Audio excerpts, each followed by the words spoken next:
Before we jump into the podcast, wanted to let you know that for the holidays, we have set up a store where you can get some apparel with your favorite logo, whether it's Better Pickleball, the Pickleball System, or your favorite podcast, Pickleball Therapy. I'm going to put a link down below. The store will only be open for about a week or so that we can get the orders ready for Christmas. So I've been waiting to get some Pickleball Therapy swag. Now's the time. Hello and welcome to Pickleball Therapy, the podcast dedicated to your pickleball improvement. It's the podcast with you in mind. I'm your host, Tony Roy. I hope you're having a great week. This is Thanksgiving week that we're in here, and hope you're enjoying some turkey. You enjoyed some turkey. Our episodes, as you know, come out on Fridays, and so by now you've enjoyed, and maybe today you have some leftovers you can enjoy as well. And just hoping you're having a great week. This week's podcast, we have a lot to cover, and we're going to jump into it. First thing we're going to do is we're going to talk about Thanksgiving, but we're going to talk about it as it relates to pickleball. Obviously, there's a general thankfulness component, a gratitude component that we're going to talk about, but we're going to get into it a little bit deeper than that.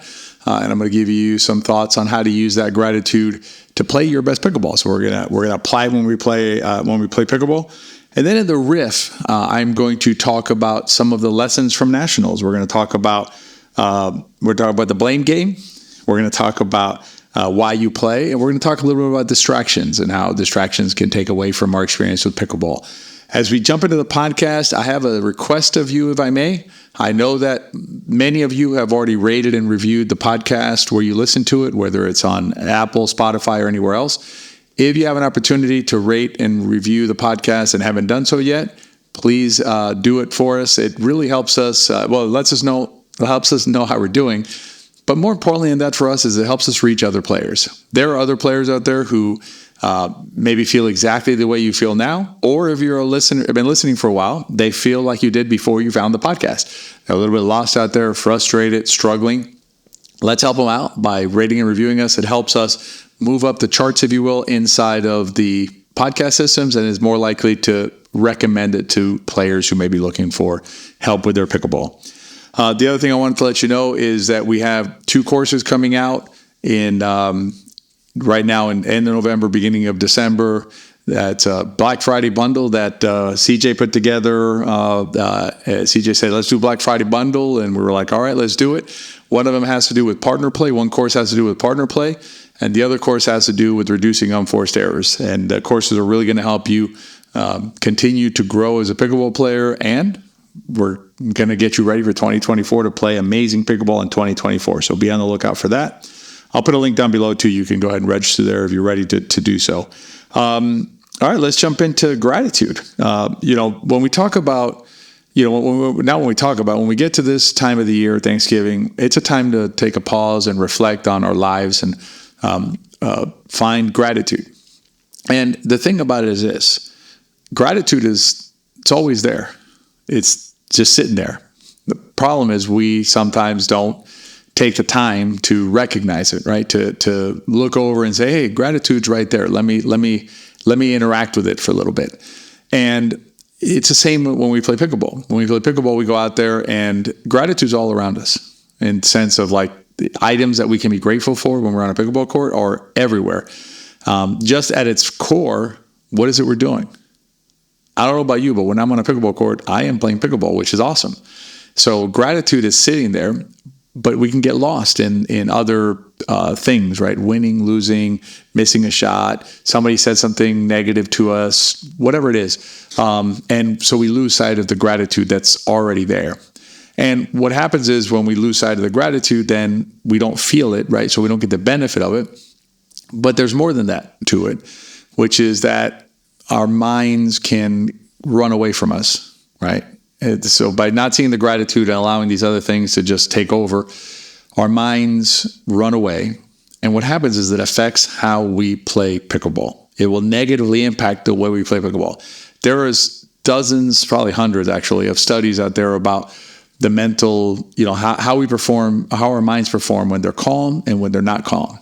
And if you want to have a calm mind, which you're going to perform better with, gratitude is a great way to get there. It's a very positive way to get there.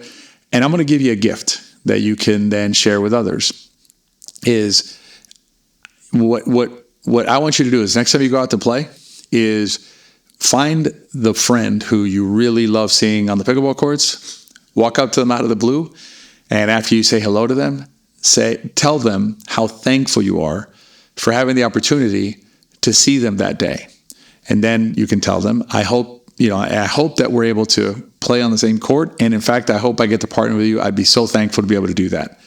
And the smile that's going to come across their face is going to be ear to ear.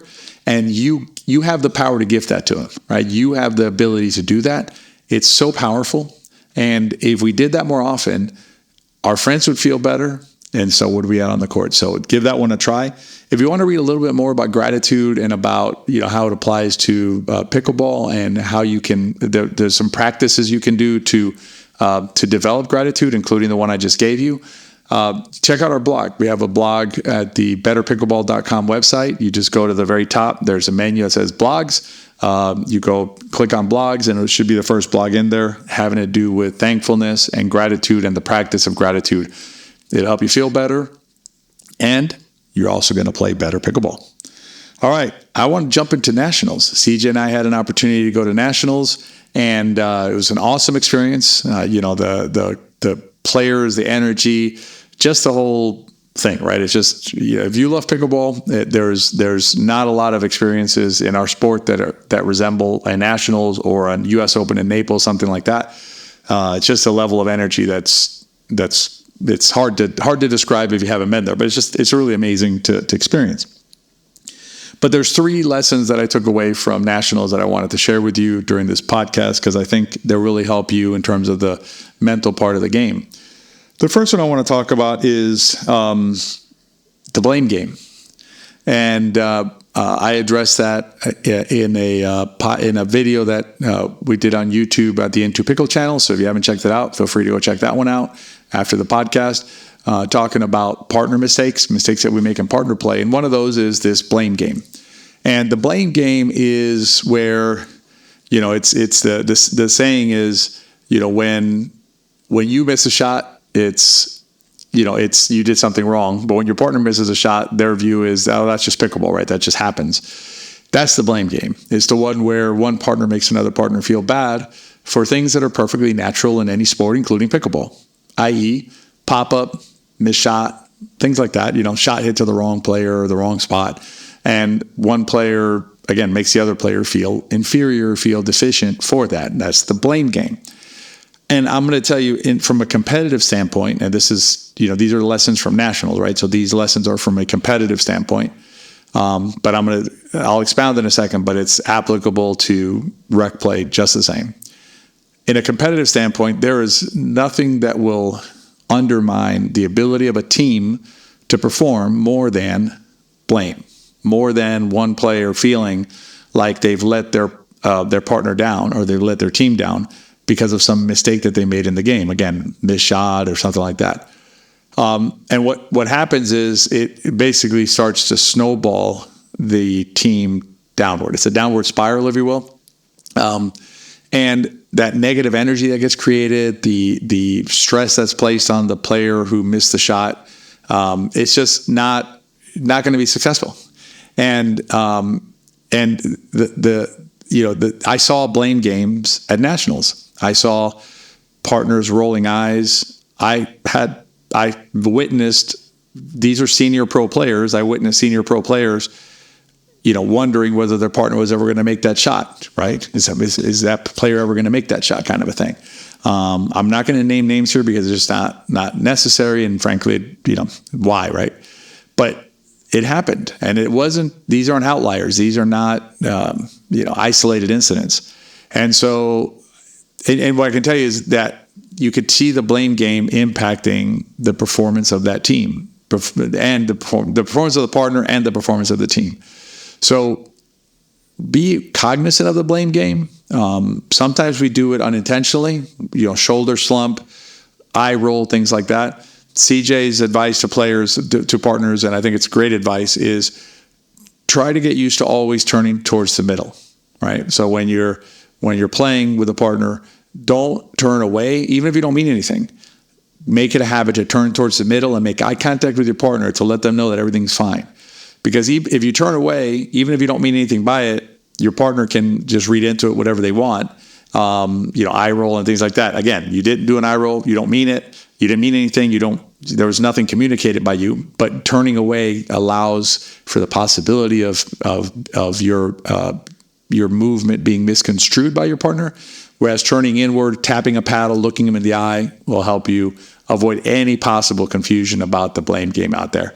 And the blame game and other partner subjects are we're going to be covering during the partner course, the Black Friday bundle I mentioned earlier. So if you want to know more about positive partner play and playing constructively with your partner, including angles, court coverage angles, and other areas where partners sometimes have deficiencies in their game, you're definitely going to want to join us for that course. Again, I'll put a link down below on that. The second lesson from Nationals that I wanted to talk about is this idea of why we play.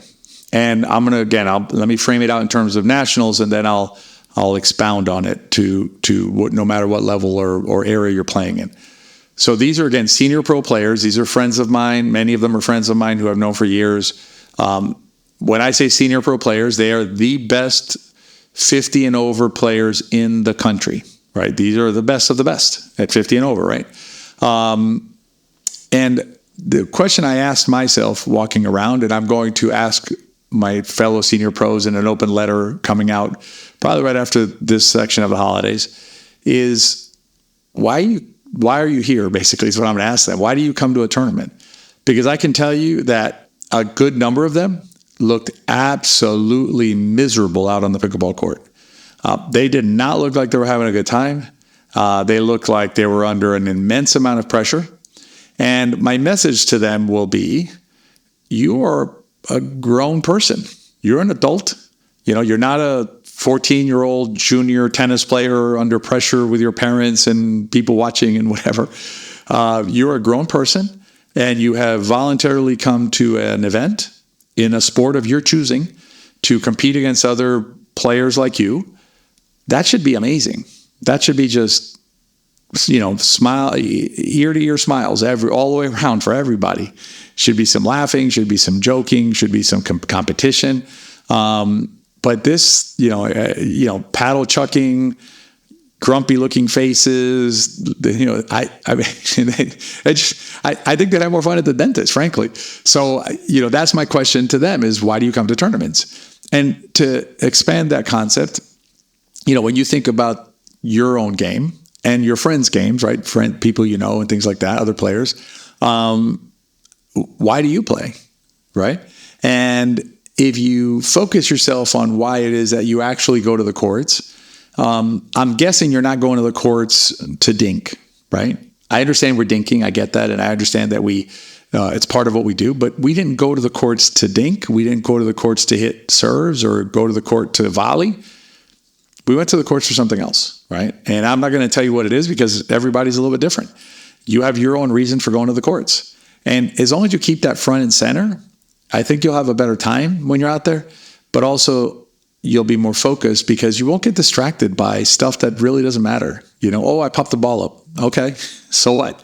Everybody pops the ball up, right? So you start moving away from those types of concerns, and you avoid the I'm not saying you chuck your paddle right, but the feeling of wanting to chuck the paddle, the feeling of wanting to stomp your feet or yell out to the sky or something like that starts to diminish over time as you better able to keep track of or keep focused on why it is that you actually play pickleball. So that's the second lesson from Nationals. And the third lesson from Nationals that I wanted to share is a broader message about distractions. And I think what happens sometimes is we get so hyper-focused on a negative, whatever it is, and I'll give you what happened in Nationals, but we get so hyper-focused on the negative that we lose sight of the bigger picture, and the bigger picture generally is going to be positive. And at Nationals, before I got to Nationals, there was a ton of posts on Facebook about the toilet situation, playing late, wait times, things like that. Some concerns about the court spacing and those types of things. And I witnessed it myself where I saw players balls in tournaments will come across courts. That's just the nature of tournaments, and frankly, any play where there's multiple courts side by side. And so you had lets, you had replays and things like that. But and I saw players get so hung up on that. They were disappointed when a ball came across their court and things like that. That I think what happens. Well, going back to the story, so I had read these posts. So I'm going to nationals expecting just disaster, right? I'm going to nationals thinking this is just going to be awful. Then I get to nationals and I'm like, this is actually pretty good overall. Now, were there problems? Sure, there were problems. The toilet's not ideal. I mean, an event of this nature should have better toilet facilities, meaning, the better the trucks like they use at the U.S. Open. But, so instead of portalets, I'm not going to argue with that. I agree. The courts being near each other, okay, fine. But, you have a capacity issue then. So what I would say to you is this. When I got to nationals, it was amazing. It was an awesome experience. The music was great. The boulevard was fun. The energy was amazing. And being able to compete with other great players from around the country. It's just an amazing event.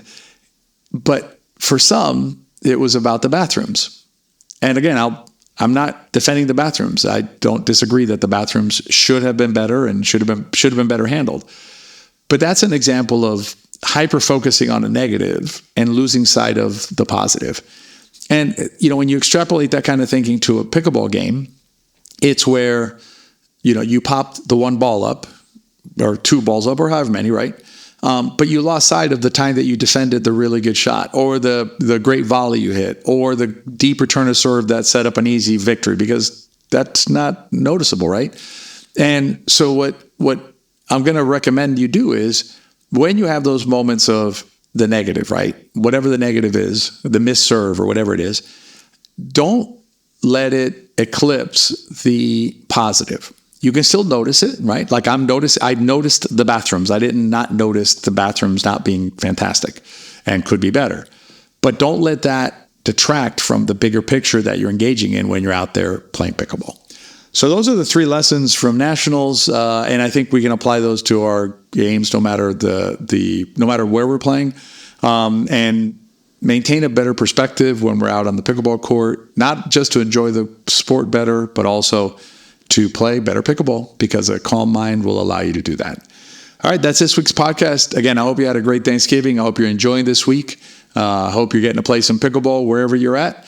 And as always, please remember to share the podcast with your friends, because if you enjoy the podcast, they probably will too. I would say the best gift you can give somebody, better than any tie, scarf, or what are those things called? Fruit cake that you can buy somebody, is to share pickleball therapy with them.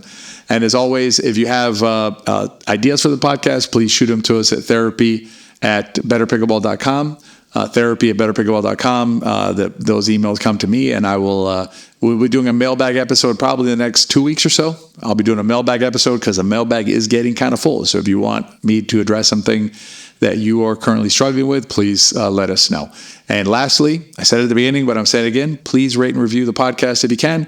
It helps us reach other players who, just like you, would benefit from listening to Pickleball Therapy.